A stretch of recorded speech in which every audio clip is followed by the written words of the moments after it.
Capítulo 11. Se vier alguém até você e ensinar tudo o que foi dito anteriormente, deve ser acolhido. Mas se aquele que ensina é perverso e ensinar outra doutrina para te destruir, não lhe dê atenção.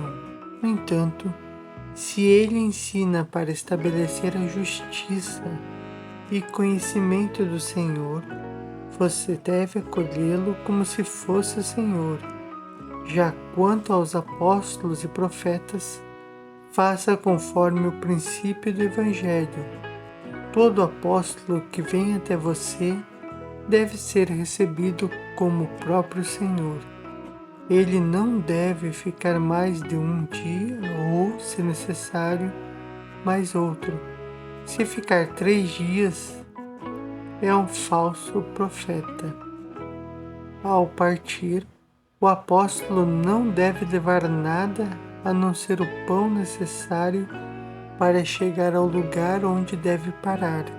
Se pedir dinheiro, é um falso profeta. Não ponha à prova nem julgue um profeta que fala tudo sob inspiração, pois todo pecado será perdoado, mas esse não será perdoado. Nem todo aquele que fala inspirado é profeta, a não ser que viva como o Senhor. É desse modo que você reconhece o falso e o verdadeiro profeta. Todo profeta que, sob inspiração, manda preparar a mesa, não deve comer dela. Caso contrário, é um falso profeta. Todo profeta que ensina a verdade, mas não pratica o que ensina, é um falso profeta. Todo profeta comprovado e verdadeiro, que age pelo mistério terreno da igreja, mas não ensina a fazer como ele faz, não deverá ser julgado por você. Ele será julgado por Deus. Assim fizeram também os antigos profetas. Se alguém disser sob inspiração, dê-me dinheiro, ou qualquer outra coisa, não escutem. Porém, se ele pedir para dar a outros necessitados, então ninguém o julgue. Capítulo 12. Acolha todo aquele que vier em nome do Senhor. Depois, examine para conhecê-lo, pois você tem discernimento para distinguir a esquerda da direita. Se o hóspede estiver de passagem, dê-lhe ajuda no que puder. Entretanto, ele não deve permanecer com você mais do que 2 ou 3 dias, se necessário.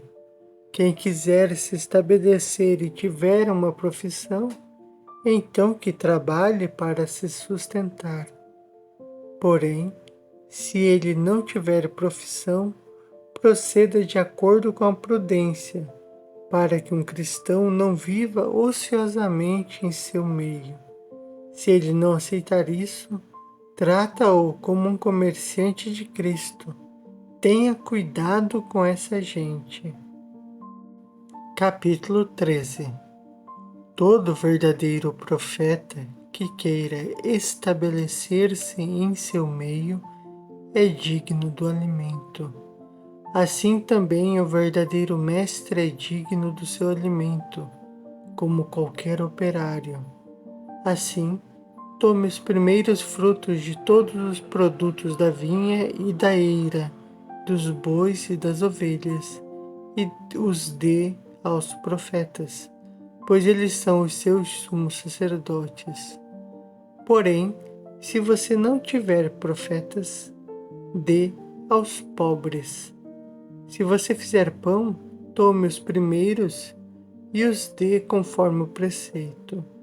Da mesma maneira, ao abrir um recipiente de vinho ou óleo, tome a primeira parte e a dê aos profetas.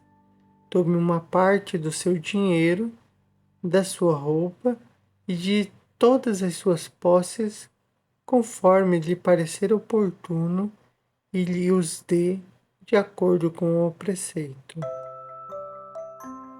Capítulo 14.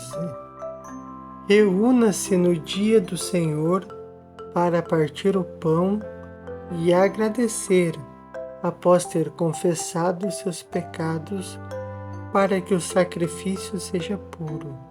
Aquele que está brigado com seu companheiro não pode juntar-se antes de se reconciliar, para que o sacrifício oferecido não seja profanado.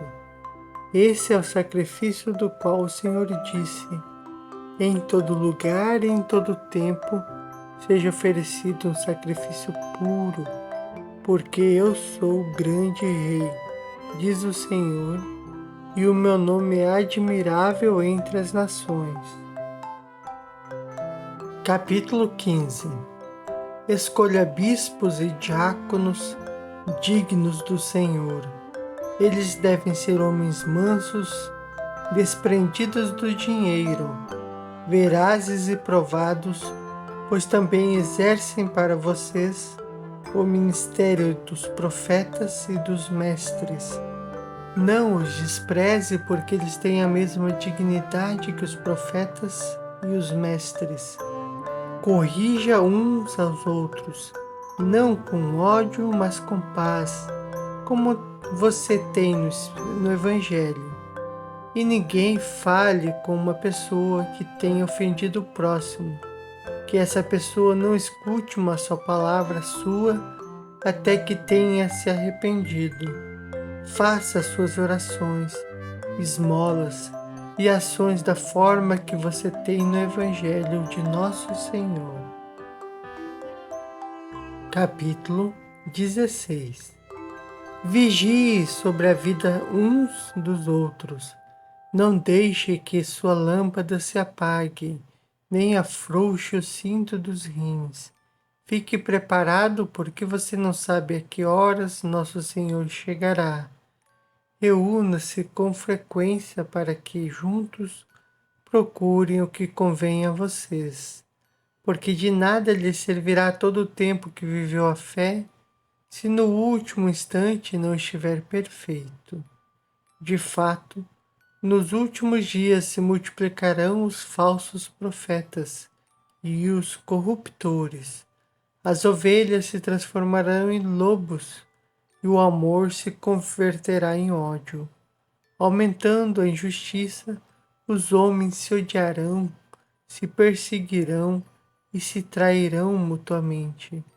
Então o sedutor do mundo aparecerá, como se fosse o Filho de Deus, e fará sinais e prodígios.